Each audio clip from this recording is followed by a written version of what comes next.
साधु और प्रेतवाड़ी। बहुत समय पहले की बात है। हिमालय की तराई में एक छोटा सा गांव था, देवगांव। इस गांव के पास एक घना जंगल था जिसे लोग प्रेतवाड़ी कहते थे। कहा जाता था कि वहां रात के समय अजीब सी चीखें सुनाई देती थीं, पेड़ों की परछाइयों में आकृतियां दिखती थीं और कोई भी इंसान जो वहां गया कभी लौटकर नहीं आया। गांव में एक वृद्ध साधु रहते थे, महात्मा चैतन्यनाथ। वो शांत स्वभाव के थे और गांव वालों की हर मुसीबत में मदद करते थे। लोग उन्हें बहुत मानते थे, पर एक रहस्य था। चैतन्यनाथ रोज रात को प्रेतवाड़ी की ओर जाते थे। एक दिन एक निडर युवक रामू ने साधु से पूछ ही लिया, बाबा, आप रोज उस जंगल में क्यों जाते हैं? वहां तो भूत प्रेत हैं। साधु मुस्कुराए और बोले, जिससे लोग डरते हैं उसी में सच्चा ज्ञान छिपा होता है। लेकिन तुम्हारा सवाल वाजिब है। आओ आज रात मेरे साथ चलो, पर जो देखोगे सह सको तो ही चलना। रामू तैयार हो गया। रात हुई, चांदनी फैली थी। साधु और रामू जंगल की ओर चल पड़े। कुछ ही दूर जाने पर हवा भारी होने लगी और हर दिशा से सिसकियां सुनाई देने लगीं। रामू का शरीर कांपने लगा।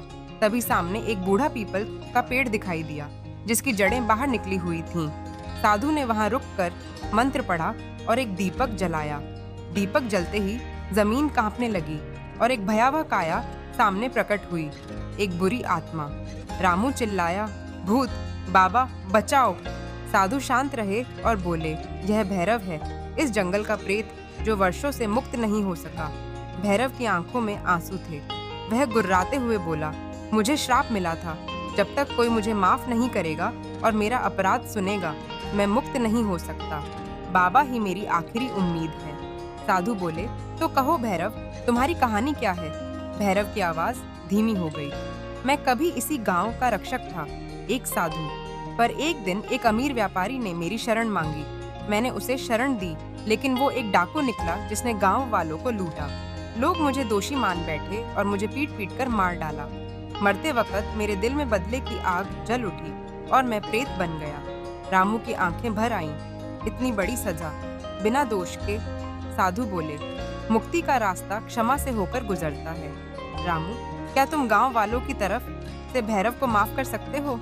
रामू ने हाथ जोड़ दिए। भैरव बाबा, हम सबकी तरफ से क्षमा। अब आप शांति पाए। भैरव की आंखों से आंसू बहे और उसकी रूह रोशनी में बदल गई।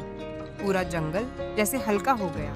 हवाएं शांत हो गईं। पक्षी गाने लगे। साधु मुस्कुराए। हर आत्मा का अंत नहीं होता, बस मोक्ष की राह चाहिए होती है। रामू ने सिर झुकाया। उसके अंदर एक नई समझ जागी। डर हमेशा बुराई नहीं होता, कई बार वो अधूरी कहानियों की चीख होती है। सीख, हर डर के पीछे एक कहानी होती है। अगर हम समझने की कोशिश करें तो डर भी दोस्त बन सकता है। क्षमा और करुणा सबसे बड़ी शक्तियां हैं।